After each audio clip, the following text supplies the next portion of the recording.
राम हरे कृष्ण हरे कृष्ण कृष्ण कृष्ण हरे हरे कृष्ण कृष्ण हरे हरे हरे हरे राम राम राम हरे हरे जय जय श्री राधेश जय जय श्री राधेश जय जय श्री राधेश वृंदावन बिहारी लाल की जय. सर्वांनी पुढे सरकून बसायचे कृपया. त्याचप्रमाणे सर्वांनी एकदा टाळ्या जगात स्वागत करा चौदारासाठी. सर्वांनी एकदा टाळ्या जगात. धन्यवाद. हरे कृष्णा. जी माता भगिनी आहेत त्यांनी पुढे येऊन बसा, कारण इकडे पुढे भरपूर जागा आहे. जेवढं आपण टीव्ही समोर फक्त घरामध्ये आपण पुढे बसतो कथेमध्ये राम हरे राम राम राम राम.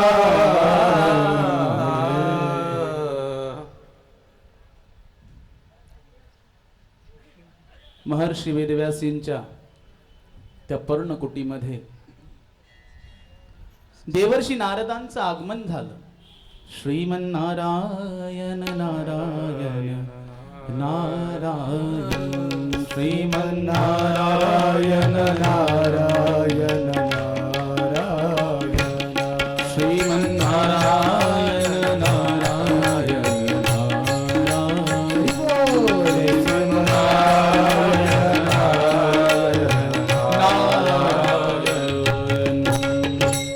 नारायण नामांचं सतत निरंतर गायन करणारे श्रीमद देवर्षी नारद आज महर्षी वेदव्यासजींच्या पर्णकुटीमध्ये आले. आणि त्या ठिकाणी वेदव्यासजींना चिंतातुर अवस्थेमध्ये पाहिल्यानंतर देवर्षी नारदांनी विचारलं, हे पाराशर नंदन वेदव्यासजी, अहो तुम्ही चिंतित अवस्थेमध्ये का? तुमच्या दुःखाचं कारण काय? जशा प्रकारे एखादा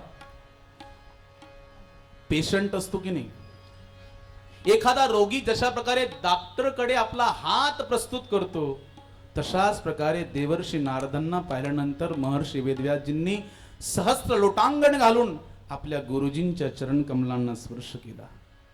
बोल देवर्षी नारद भगवान की जय. आणि प्रणाम केल्यानंतर नारदांनी त्यांचा प्रणाम स्वीकार केला. वेदव्यासजींनी उद्देशून नारदांना सांगणं सुरू केलं. म्हणले, हे गुरुजी, हे गुरुवर, हे नारदजी, मी समाधीस्थ अवस्थेमध्ये चिंतन करत असताना जगातील जीवांच्या उद्धारासाठी काही ना काही साधन उपलब्ध करून देणं जरुरीचे समजलं. आणि चिंतन अवस्थेमध्ये 4 वेदांचं, उपनिषदांचं, शास्त्रांचं, 17 प्रकारच्या पुराणांचं वर्णन केलं. आणि एवढं वर्णन चरित्र केल्यानंतर सुद्धा माझ्या मनाला शांती प्राप्त झाली नाही. मीच अशांत आहे. तेव्हा नारदजी म्हणतात, वेदव्यासजी बरोबर आहे, तुम्ही भरपूर परिश्रम केले जीवांच्या उद्धारासाठी, पण जे करायला पाहिजे ते नाही केलं बर का. आम जे संसारी जीव आहेत त्यांना देखील वेदांची परिभाषा समजू शकत नाही, उपनिषदांची परिभाषा समजू शकत नाही. पुराणांची रचना केली वेदव्यासजींनी, 1,00,000 श्लोक असलेल्या महाभारताची देखील रचना केली आपल्यासारख्या जीवांच्या उद्धारासाठी. पण एवढं करून सुद्धा शांती नाही का? कारण नारदजी सांगतात, तुम्ही विशुद्ध जे भगवंताचे कृष्ण भक्त आहेत, विठ्ठल भक्त आहेत, जे भगवंताचे विशुद्ध भक्त आहेत, त्यांच्या श्रवणीय जी कृष्ण कथा आहे त्याचं निरूपण नाही केलं, त्याचं वर्णन नाही केलं. कृष्ण चरित्राचं, भगवंताच्या अवतारांचं वर्णन तुम्ही केलं नाहीये, म्हणून तुमच्या मनाला अशांती आहे, शांती प्राप्त होत नाहीये.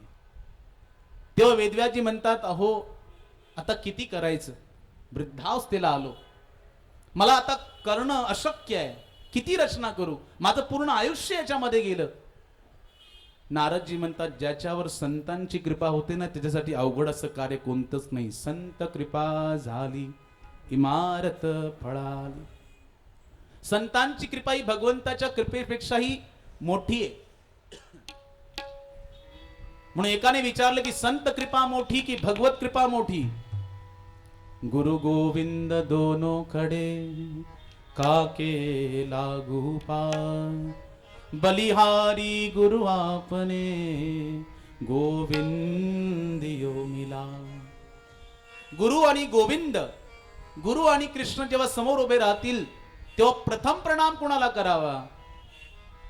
म्हणतात बलिहारी गुरु आपने. प्रथम गुरुजींना प्रणाम करावा, त्यानंतर भगवंताला प्रणाम करावा. जर भगवंताला आपण प्रथम प्रणाम केला तर भगवंत तो प्रणाम स्वीकार करत नाही. कारण भगवंताकडे जाण्याचं साधनच हे संत आहेत. म्हणून संत कृपा ही भगवत कृपेपेक्षा मोठी आहे.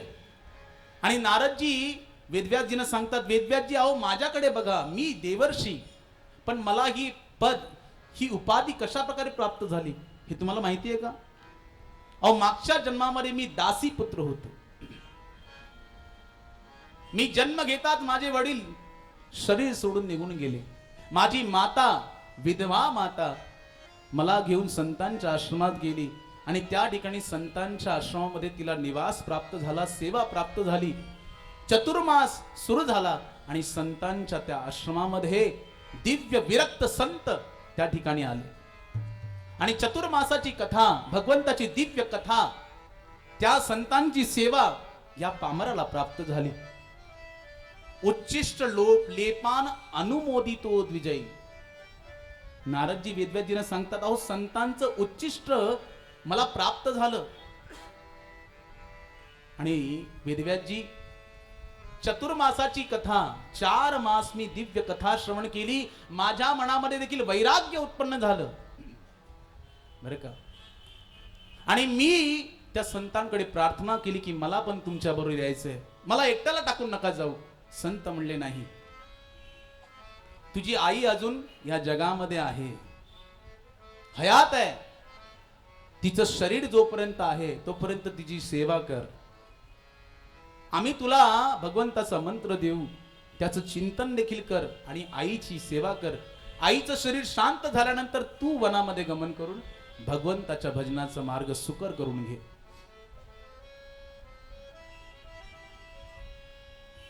नारदजी सांगतात, वेदव्यासजी संतांचं म्हणणं मी ऐकलं, चिंतन करू लागलो आणि मनामध्ये असा भाव यायचा की आपणही त्या संतांबरोबर गेलो असतो, पण आईमुळे आपल्याला जाता आलं नाही. आता जोपर्यंत आई या जगामध्ये आहे तिची सेवा करणं हे अतिशय मुख्य कर्तव्य आहे. आणि जोपर्यंत आई आहे तोपर्यंत मी वनामध्ये एकांत स्थानी जाऊन भगवंताच्या भजनामध्ये लागू शकत नाही. आणि असा योग आला वेदव्यासजी की एकदा माझी आई दुग्ध दोहन, बर का, गौ मातेचं दुग्ध दोहन करण्यासाठी संध्याकाळच्या वेळी गौ मातेच्या गोशाळेत गेली आणि त्या ठिकाणी त्या चाऱ्याच्या पेंढीमध्ये एक सर्प लपून बसला होता. सर्पाचा दंश झाला मातेला आणि मातेचं शरीर सुटलं, शांत झालं.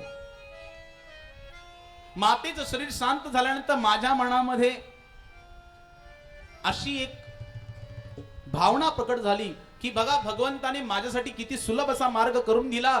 जी माता माझ्या जीवनामध्ये भगवंताचं एकांत चिंतन करण्यासाठी अवरोध होता तो भगवंताने दूर केला.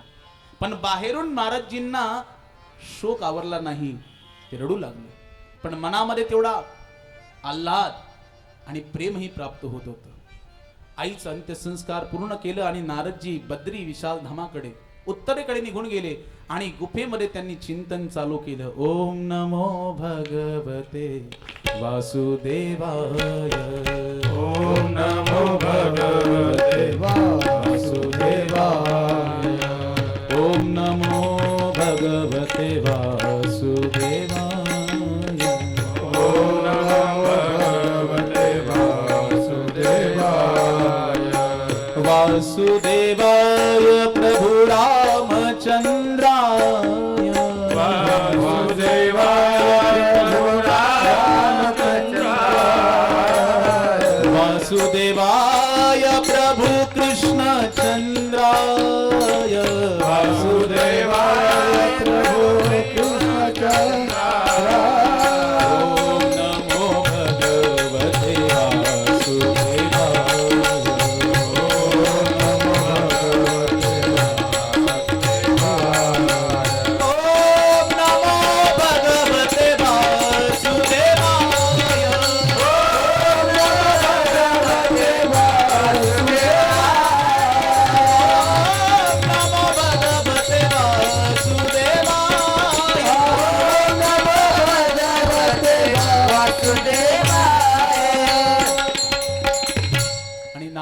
त्यांच्या मनामध्ये दिव्य आनंदाची प्राप्ती होऊ लागली. त्या प्रभू नामक संकीर्तनामध्ये एवढे तल्लीन झाले की भगवंताचं दर्शन त्यांना प्राप्त झालं. क्षणार्धासाठी भगवंताने त्यांना दर्शन दिलं आणि क्षणार्धाचं दर्शन पूर्ण झाल्यानंतर भगवंत अंतर्धान झाले. नारदजींना ज्या भगवंताच्या रूपाचं दर्शन झालं आणि क्षणार्धामध्ये विलीन झालं, अंतर्धान झाल्यानंतर नारदजींचा जीव कासावीस झाला त्या दर्शनाला प्राप्त करण्यासाठी. आणि तन्मयतेने पुन्हा त्यांनी भगवंताला प्रार्थना केली. दिव्य आकाशवाणी झाली, म्हणले नारद, या जन्माचे संस्कार अजून तुझे शेष आहेत. पुढच्या जन्मामध्ये तुला दिव्य असं पद प्राप्त होईल, दिव्य स्थिती प्राप्त होईल, माझं दर्शन सुलभ होईल. नारदजी म्हणतात, वेदव्यासजी, मी त्या जन्मामध्ये भगवंताच्या भजनामध्ये लागून राहिलो, प्रलय काल झाला, सृष्टी विलिनीकरण झालं आणि पुढचा जन्म मला जो प्राप्त झाला हा ब्रह्माजींच्या पुत्र रूपाने नारद रूपाने प्राप्त झाला. हा जन्म मला प्राप्त झाला भगवंताच्या कृपेने. आणि बघा, या जन्मामध्ये वेदव्यासजींना उद्देशून नारदजी म्हणतात की या जीवनामध्ये मी निरंतर भगवंताचं नामसंकीर्तन करत राहतो. देव दत्ताम इमाम वीणाम स्वर ब्रह्म विभूषिताम. भगवंताने दिलेली वीणा, या वीणेवरती निरंतर भगवंताच्या नामाचं संकीर्तन करत विचरण करत राहतो. नारदजींना स्थिती किती उत्तम आहे. आपल्याला जर अमेरिकेमध्ये जायचं असेल, दुबईमध्ये जायचं असेल, स्वित्झर्लंड मध्ये जायचं असेल तर आपल्याला तिकीट खरेदी करावं लागतं बरं का. आणि तिकीट खरेदी करून मग आपल्याला तो विजा प्राप्त झाला, त्यानंतर आपण त्या विमानात बसतो. कित्येक खर्च करून आपल्याला त्या ठिकाणी जावं वाटतं आणि आपण त्या ठिकाणी जातो, खर्च करून जातो, विनामूल्य जाता येत नाही. पण नारदजींचं किती भाग्य की त्यांनी संकल्प करावा आणि त्या ठिकाणी ते उपस्थित होतात, विना विमानाचं, ट्रेनचं. कधी कुठेही जाता येतं. ही स्थिती जी मला प्राप्त झाली ती केवळ भगवंताच्या दिव्य कथेच्या श्रवणाद्वारे, संतांच्या कृपेद्वारे आणि त्या संतांचं उच्चिष्ट खाल्ल्यामुळे झाली. म्हणून चैतन्य चरितामृत या ग्रंथामध्ये कृष्णदास कविराज गोस्वामी पाद सांगतात की भगवंताच्या भक्तीचं साधन करत असताना जर साधना भक्तीमध्ये लवकरात लवकर प्रगती करायचं असेल तर 3 मार्ग त्यांनी सांगितले बर का. भक्त पद धुली यार भक्त पद जल, भक्त भुक्त अवशेष 3 महाबल. हे भक्त पद धुलियार भक्त पद जल, भक्त भुक्त अवशेष 3 महाबल. कृष्णदास कविराज गोस्वामी पाद चैतन्य चरितामृत या ग्रंथामध्ये सांगतात की अरे बाबांनो, भगवंताच्या भक्तीमध्ये प्रगतीसाठी 3 साधन उपयुक्त आहेत. काय? भक्ताच्या चरणांच्या धुळीने आपल्या शरीराला अभिषिक्त करून घेणं, ती भक्तांच्या चरणाची धुळी मस्तकाला लावणं पहिलं साधन. दुसरं, भक्तांच्या चरणांचा अभिषेक करून ते चरणामृत पान करणं, हे साधनेमध्ये महाबळ प्रदान करतं. आणि तिसरं, भक्तांनी खाल्लेलं उच्चिष्ट अन्न स्वीकार करणं, याने सुद्धा साधन प्रबळ होतं. म्हणून नारदजी सांगतात, उच्चिष्ट लेपान आणि मोदितो द्विजे. त्या द्विज म्हणजे संत महापुरुषांचं कथा श्रवण करून, त्यांचं दर्शन करून आणि त्यांचं उच्चिष्ट लेपान आणि मोदितो द्विजे, त्यांचं उच्चिष्ट खाऊन आज तो दासी पुत्र देवर्षी म्हणून प्रसिद्ध होला. हे त्या संतांचे उपकार, भागवत कथेच्या श्रवणाचा दिव्य लाभ आहे. म्हणून वेदव्यासजी, तुम्ही संदेह करू नका, दुखी होऊ नका, लागा कामाला. आणि नारदजींचा दिव्य उपदेश प्राप्त झाल्यानंतर वेदव्यासजी त्वरित लागले बर का.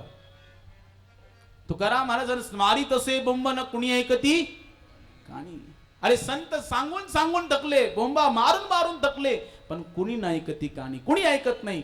संत सांगतात की माळ गळ्यात घाला, एकादशी करा, पांडुरंगाची वारी करा, भगवंताचं नामचिंतन करा बर का. ते नाम सोपेरे रामकृष्ण.